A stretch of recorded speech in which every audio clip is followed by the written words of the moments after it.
BC ప్రజలారా, Hindu BC ప్రజలారా, ఆలోచించారా?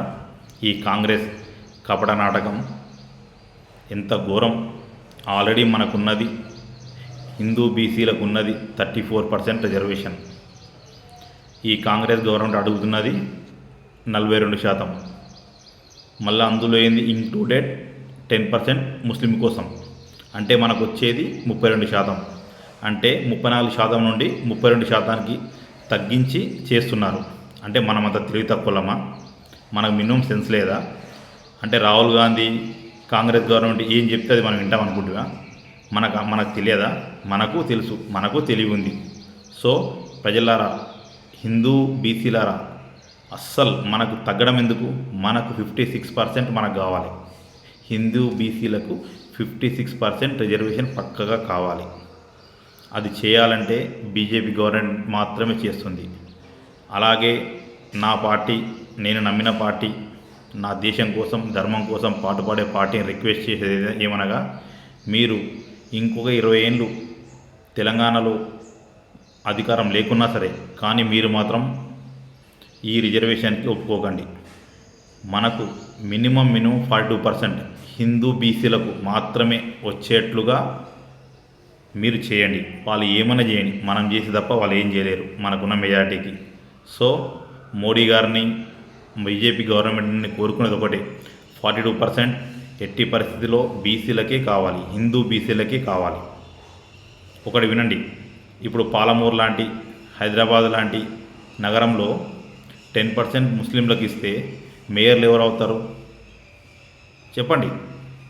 మనం విడిపోతాం, కులాల వాడిగా అట్లా ఇట్లా విడిపోతాం. వాళ్ళు గుంపు గుర్తుగా ఒకదానికి వేసుకొని ఎప్పుడు జీవితంలో పాలమూరు లాంటి నగరంలో అయితే ఎప్పటికీ మనం మేయర్ కాలేం. ఆలోచించండి. ఇవన్నీ కాంగ్రెస్ ఆడుతున్న కపట నాటకం. వాళ్ళు మనం మోసం చేస్తున్నారు. ఎందుకంటే వాళ్ళు ఎప్పుడు హిందువులు కారు, ఎప్పుడు కాలేదు. వాళ్ళ వంశమే హిందూ వ్యతిరేక వంశం. కాంగ్రెస్ పార్టీ అంటేనే హిందువుల వ్యతిరేక పార్టీ. వాళ్ళే దేశాన్ని విడగొట్టారు. వాళ్ళే దేశంలో రకరకాల ప్రాబ్లమ్స్ ఫేస్ చేశారు. వాళ్ళే రాజ్యాంగాన్ని మార్చారు. వాళ్ళే రాజ్యాంగాన్ని కుని చేశారు. మళ్ళీ ఇప్పుడు పట్టుకుని రాజ్యాంగం మేము చేస్తున్నాం, రాజ్యాంగాన్ని మేము కాపాడుతున్నాం అంటారు. ఎస్, రాజ్యాంగాన్ని మార్చాలని రాసింది కూడా రాజ్యాంగంలోనే. అంబేద్కర్ గారు ఆ రోజే రాశారు, మీకు కాలానుగుణంగా మీకు కావాలంటే రిజర్వేషన్లు మార్చుకోవచ్చు, రాజ్యాంగాన్ని మార్చుకోవచ్చు అని చెప్పారు.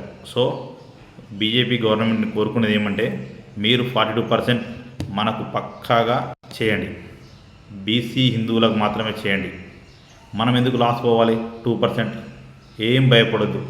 హిందువులు, బీసీ హిందువులు ఎప్పుడు బీజేపీ సైడే ఉన్నారు. వీళ్ళంతా దొంగ నాటకాలు. వీళ్ళు ముస్లింలకు, వేరే మతాలకు బాగు చేయడం కోసమే తప్ప వాళ్ళు హిందూ బాగు కోసం ఎప్పుడూ చేయలేదు, చేయరు. మనం కలలో కూడా అనుకోవద్దు. వాళ్ళు వాళ్ళ కంఠంలో ప్రాణం ఉన్నంత వరకు వాళ్ళు మన దేశానికి ద్రోహం, మన హిందువులకు ద్రోహం చేస్తూనే ఉంటారు. సో దయచేసి బీసీ హిందువులారా, ఒకరి 4 ఆలోచించండి. ఈ మల్లన్న లాంటి వాళ్ళు కూడా అలాగనే మాట్లాడుతున్నారు. వాళ్ళు కూడా మాట్లాడే తప్పు. నేను మల్లన్న గారిని మరీ అడుగుతున్నాను, మీరంతా బాగా మాట్లాడుతున్నారు బీసీల గురించి, కానీ ఈ 10% కలపడం అనేది వెరీ వెరీ బ్యాడ్. దీన్ని మీరు ఒప్పుకోకూడదు. మీరు ఒప్పుకుంటే మీరు బీసీలో కూడా ద్రోహం చేసిన వాళ్ళు అవుతారు. సో ఖబర్దార్ కాంగ్రెస్, మీరు ఎన్ని అనుకున్నా మీ నుంచి కాదు, మీరు చేయలేరు, మీరు చేయరు కూడా. మీకు చేసే ఇంట్రెస్ట్ లేదు. మీకు చేసే ఇంట్రెస్ట్ ఉంటే సీఎంని, హోంమంత్రిని, వ్యవసాయ మంత్రిని, ఆర్థిక మంత్రిని అందరినీ కూడా మీరు బీసీలను చేసేవాళ్ళు. మీకు ఇంట్రెస్ట్ లేదు. 5% లేని వాళ్ళని మీరు 7 మంది మంత్రులు చేశారు. 56% ఉన్న హిందూ బీసీలను 3 చేశారు. వీటినే అర్థమవుతుంది మీ నాటకాలు, మీ కథలు, మీ కార్ఖానాలు. సో దయచేసి ఇలాంటివి చేయకండి కాంగ్రెస్. అందరికీ అన్నీ అర్థమవుతుంది. ఒకప్పుడు నడిచింది మీది. ఇప్పుడున్న సోషల్ మీడియాలో ఇవన్నీ నడవవు, ప్రజలకు అన్నీ తెలుసు. దయచేసి ఇలాంటి తప్పు చేయకండి. బీజేపీ మాత్రం దీనికి ఎప్పటికీ ఒప్పుకోదు. జై శ్రీరామ్.